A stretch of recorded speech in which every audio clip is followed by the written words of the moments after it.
Hey, good Wednesday afternoon, everybody. Welcome to Trail Tidbits. I'm Eric Kane alongside Matt Ray, Volquest.com. We do it every single week. We take a look at Tennessee targets, Tennessee commits in the high school ranks. Well into the postseason. We're entering week number 2 of the postseason, the second round here in East Tennessee.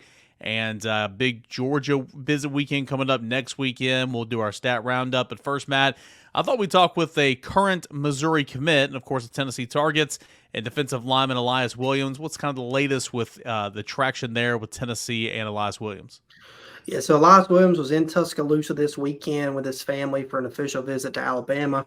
This was his first look at Alabama and Nick Saban's program, and I think it's pretty easy for any kid to be impressed with that. He had told me leading into that visit he was excited because he wanted to learn, a little bit more about it other than what he had heard.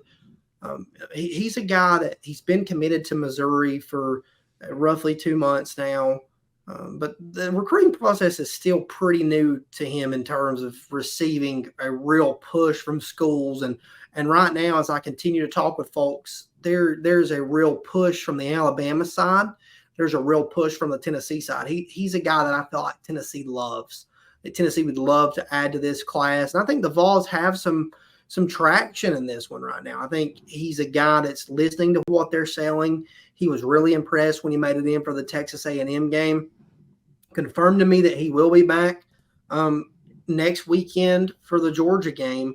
And that visit will be official. His family will be with him. So, that's a chance for Tennessee to stay in this for the distance. At the end of the day, he hasn't been a guy that's visited a lot of places. He's been in Missouri a handful of times. First trip to Alabama, they'll obviously work to get him back to campus if they can. But, I don't know how realistic that is.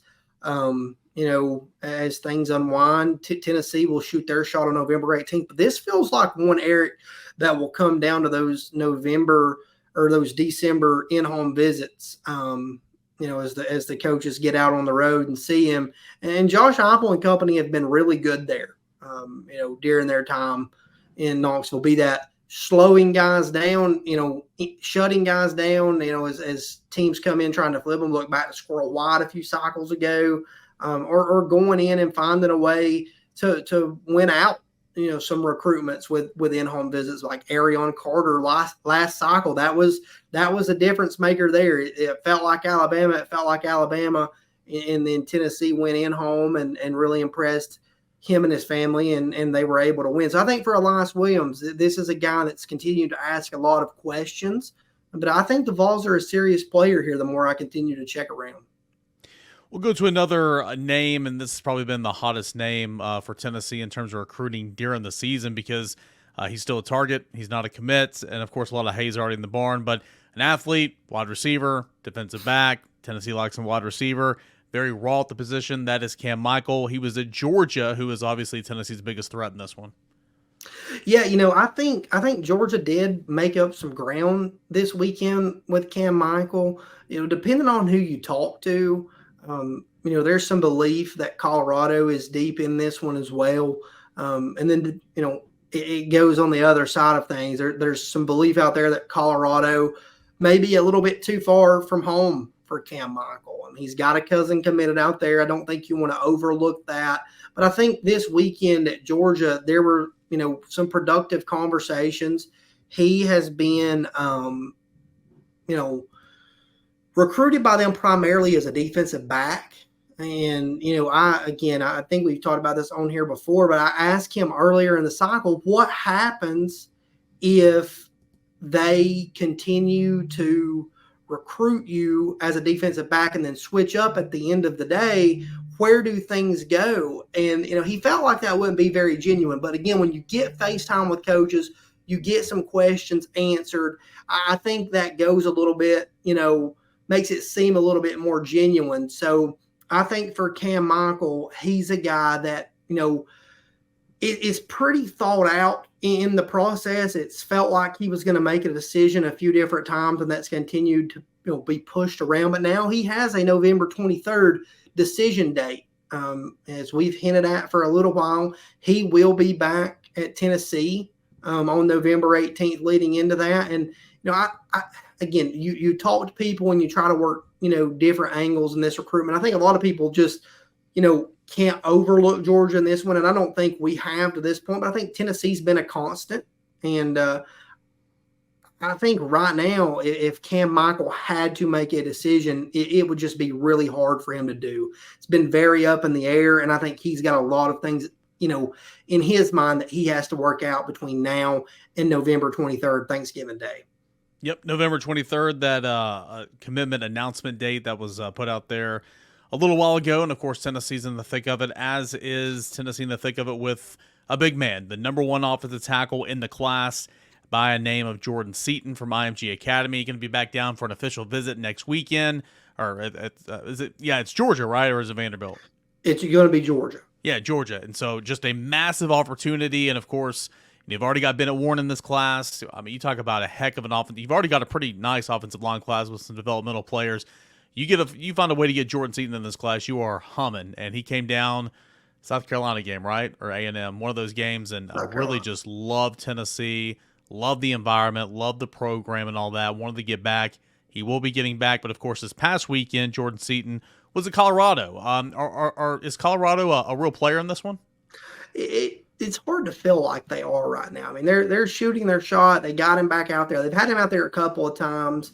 So I do think, again, a guy like Jordan Seaton, I think he's looking at a lot of different things. But to me, it just doesn't feel like Colorado is the long-term player in this one. I think the biggest thing for Jordan Seaton's player development, early opportunity, and how he fits into a program. And I think that first visit for Tennessee to get him to campus when they did, there were different points and times that it felt like Tennessee was going to get him to campus. Felt like he may get in for the UTSA game. All that stuff kind of shifted around. For Tennessee to get Jordan Seaton in for that South Carolina game, I think kind of played into their hand perfectly.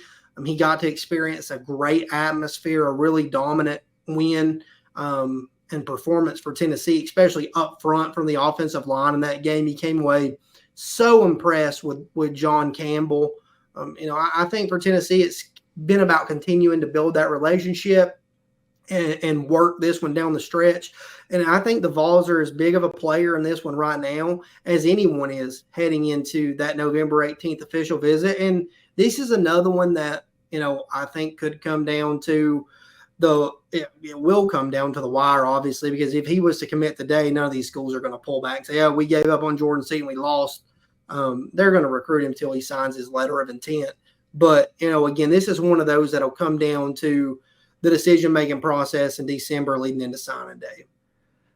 Man, this film that we're watching right now, if you're watching us, Volquest.com on the YouTube channel as well, it's pretty impressive. Showing a left tackle, left guard, and he finishes blocks. And, I mean, this is nothing new. I mean, we know the name. We've been following him for a long time. But it seems like he would fit in really well with the way Tennessee does its, run blocking, its run schemes. I mean, you pull tackles, you trap tackles. He's played a little bit of guard in this tape as well. He moves to be such a big guy. He's light on his feet. You see right here. I mean, there's a reason why he's the number one offensive tackle in the class, and he's even sharpening his skills down at IMG this season as well. Man, he'd be a great fit in terms of what Tennessee likes to do with its linemen. There's a video. There was a video of him on Twitter this week, and I don't remember if it was his Twitter. I don't remember whose Twitter it was, but it's ideal for what Tennessee likes to do. You get a big lineman out in space, and he's sprinting, and he's as fast as the skill players. Yeah, I can believe it. I mean, he is so impressive. We had a chance to see him in Nashville early in the year, and Shannon Terry, our boss, he said that he couldn't remember seeing an offensive lineman that dominant in person in the last 20 years. I mean, this is a guy too that, man, I mean, just look at the way he's moving in space right there. I mean, you can see everything. You can see the tools. This is a guy that has everything that he needs to have. He needs to go to a school and find that place to refine some of these things, obviously. But he's got all the tools to be a first-round draft pick in the future. We'll see how Tennessee does next weekend when he comes in for the Georgia weekend. More on that weekend here in a moment. But with Tennessee going to Missouri, we talked about Elias Williams a moment ago. He's a current Missouri commit. But going to Missouri, let's talk about, Shadavian Bradley's on the team right now. He came from the state. Let's talk about a current 2024 commit from the state of Missouri. That's Kell Lum. His season is over. Feel like he's never talked about like any of the other guys in this class. Versatility up front, can play the edge, can play the 5 technique. I mean, he's already a 240, 245, can continue to bulk up, play some inside, rapids packages. I think this guy, as he continues to develop, gets in a collegiate strength and conditioning program, could be a weapon down the line. That's Kell Lum from the state of Missouri. Unbelievable motor. Just an unbelievable motor. I think a guy that, like you said, there's a lot of versatility there, especially as he continues to develop. He can play a lot of different techniques and play a lot of different situational football for you. Again, and when you talk to folks, one of the things that stands out about Kell Lum is the motor. He's got some things to refine, obviously, but 109 tackles this season from a guy that's playing in the defensive end role. Yeah. That should tell you all you need to know about his motor. Double-digit sacks, double-digit tackles for losses, forced 5 fumbles, so he's getting to the quarterback, most likely stripping the football out. But a guy that I think can do a variety of things for you and has so much room to just continue to grow into his frame. A lot of times, especially in today's day and age, we kind of talk about guys being better in the pass fit and their pass rushing set.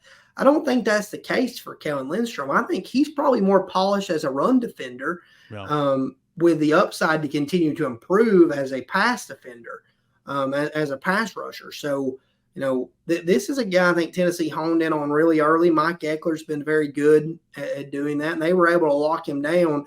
And, it does seem like Kell Lum's forgotten at times, but trust me, it's not because schools maybe looking at it, and he's not a headline guy. He's not a guy that says a lot on social media. I promise you, schools did not forget about Kell Lum. They continued to recruit him, continued to try to get him to visit campus. He told me back in September that he was so content that he had not, had any issues with his decision to choose Tennessee. He was just kind of ecstatic about it. So I think this is a big recruiting win for Tennessee that probably is overlooked. And the Vols have continued to recruit the state of Missouri hard under Josh Heupel, and obviously there's some ties there. A couple of things. Number one, no disrespect to the nearby school in my neck of the woods. Looking like Austin East High School out there with the uniforms. Secondly, he's probably, they share a lot of the similar traits, but when you think Jordan Ross, he's a go-getter pass rusher. Think Kell Lum, he's more of a run defender. And then lastly, man, just watching a little bit of this tape right here, just in the 2 minutes we've had to pull up, squeezes the end man on the line of scrimmage well. And when you squeeze, you football people know what I'm talking about. You squeeze down that line, it'll take you right to the tackle. And he had a couple tackles that way. Defends cut blocks really well. Again, I just think this is a guy that we don't talk about an awful lot. He's not a headliner, but he's been a long-time commit for Tennessee and, of course, from the state of Missouri, so I thought it'd be fitting to kind of bring him up this week. All right, we'll get into our stat roundup here in just a moment, but first let's touch base on that huge recruiting weekend next weekend for the Georgia game. We'll talk more about it on Trail Tidbits next week, but it is shaping up to be a big one, Matt Ray. Absolutely massive. We've already talked about Jordan Seaton set to be in town for his official visit. Cam Michael will be here unofficially. The two of the junior college defensive linemen will be here, and Brian Taylor and Kamari Copeland. Elias Williams will be in town on an official visit. So for Tennessee, 4 official visitors that weekend. That's a pretty big weekend in season for official visitors. And then, we'll see who else gets to campus in that 2024 class. I continue to think there's a chance that, some guys will get to campus. And maybe I am forgetting somebody. I think Roger Saliaponga is still scheduled to be here that weekend as well on his official visit. He's a guy I probably haven't talked about quite as much, but for him, the recruiting process has been kind of slow, and he's intended for it to be that way. He's taken a slew of official visits, I think 5 straight weekends in a row here, that will probably determine, his recruiting process. But I think Tennessee's still laying, in the weeds in that one. I think you're looking at it, I think Oregon's definitely in play. Auburn's definitely in play. But I think Tennessee has worked in that one. I think he's built a relationship with Alec Ablin. I think the family's comfortable with Tennessee. So I think it'll be important for them to get back out here. But I think for that Georgia 3:30 kick, you're going to have a ton of your 2025s in. George McIntyre set to be here. Some big-time offensive tackle prospects potentially set to be in town. A top 10 offensive tackle, Juan Gaston. I think there's a chance you could get a guy like David Sanders in town that weekend, the number one offensive tackle in the 2025 class. So that weekend for Tennessee on all fronts is going to be huge, especially from the recruiting side. But we'll see what shakes out this weekend. Can Ole Miss pull the upset? Can Tennessee beat Missouri? If so, not only is it a huge recruiting weekend, it's an SEC East championship weekend. Well, I'm telling you, being over at campus the first couple of days of this week, they've already, there's a lot of media attention for Tennessee, Missouri, no doubt. Already getting things in place for next weekend. It's going to be the 3:30 CBS kick. We'll see if game day's here. Talking about all the interview requests that everybody's getting in terms of some of the players and all that. And, just making the comment to some of the, SIDs over there, it's like, man, Tennessee wins this game against Missouri. It's gonna get even more. So it's gonna be shaping up to be a regardless really of what happens with Georgia Ole Miss. Obviously, if Georgia loses that game, then this game becomes and Tennessee beats Missouri. This game is massive because it's for the East. Yeah. But if Tennessee beats Missouri and Georgia keeps winning, it's still got the potential to be a top 10 matchup. It's going to be top 12 most likely, regardless. So it's still a huge matchup in November with big time implications. Because if you're Tennessee and you win that one, you're rolling to a New Year's Six bowl. So there's a ton to play for in that game, regardless of how things shake out this weekend. But this weekend can magnify it even more.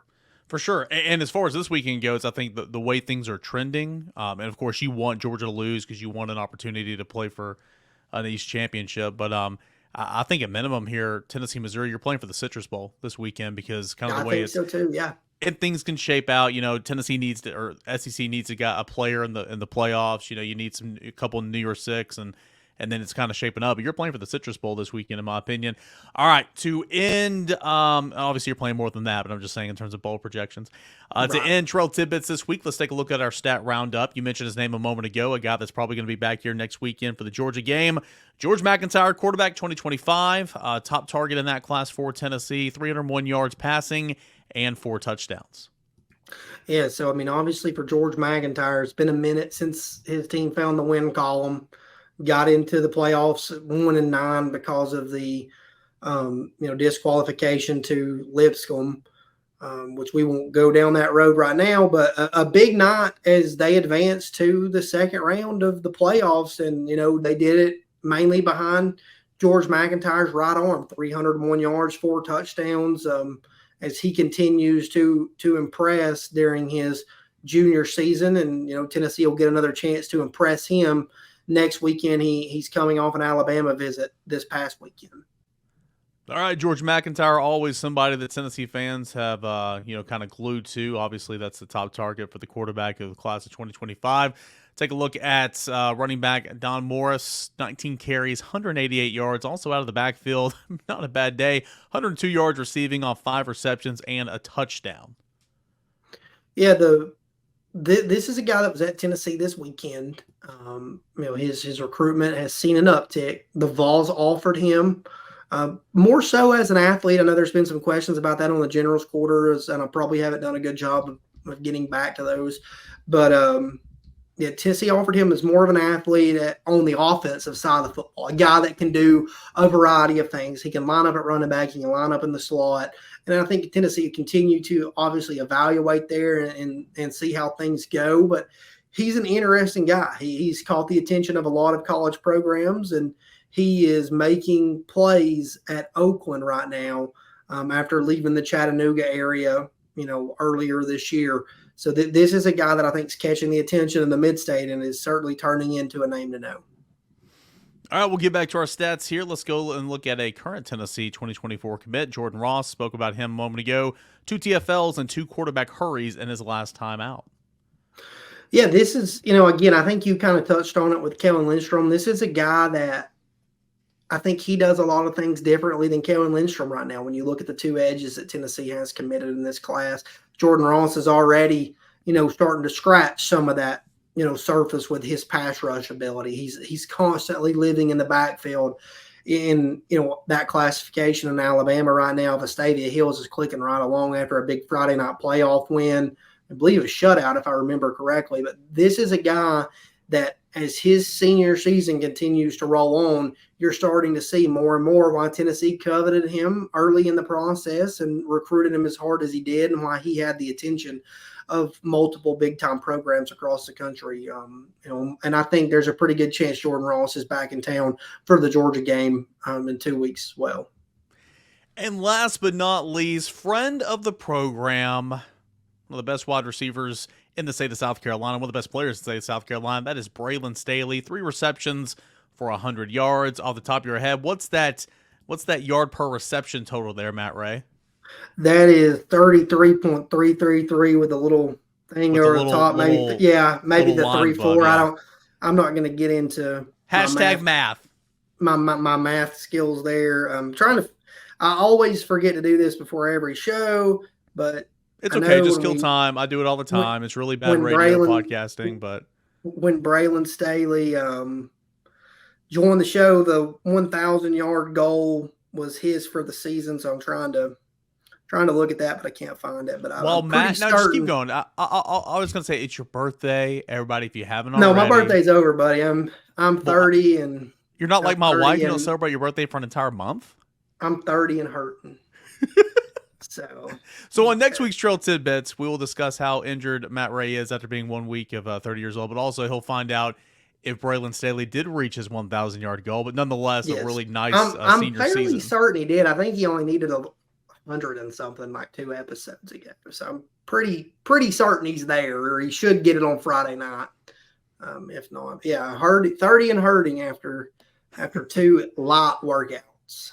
But nonetheless, you got Braylon Staley. You liking this? You got Mike Matthews, of course, and we talked about Cam Michael a moment ago. A chance for Tennessee to have a nice little receiver class. A lot of top end talent there. Yeah, there's a lot of top end talent there. I mean, I think when you look at it right now in the On3 rankings, Braylon Staley's ranked very closely to Ryan Wingo. I think people tend to overlook that at times because Ryan was rated as a 5-star early in the cycle. He was rated, he's still rated as a 5-star on some other sites, but there's again, these are projections, right?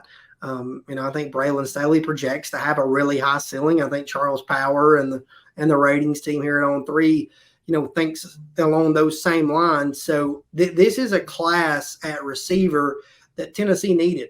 You needed to add some really dynamic younger guys. And I think Staley and Mike Matthews can both do a lot of different things and a lot of things that Tennessee likes on the football field. All right. Great stuff as always from Matt Ray. We call this a little bit Trail Tidbits every Wednesday at Volquest.com. If you haven't already, if you're watching on the Volquest YouTube channel, hit that subscribe button, hit that like button. Let's get this video in front of more and more Tennessee fans. Tennessee at Missouri this weekend. Tennessee returns to welcome Georgia for a massive showcase at Neyland Stadium next weekend. Big game, even bigger recruiting weekend potentially. We'll preview that and more next week on Trail Tidbits. Until then, guys, enjoy the rest of your Wednesday afternoon, everybody.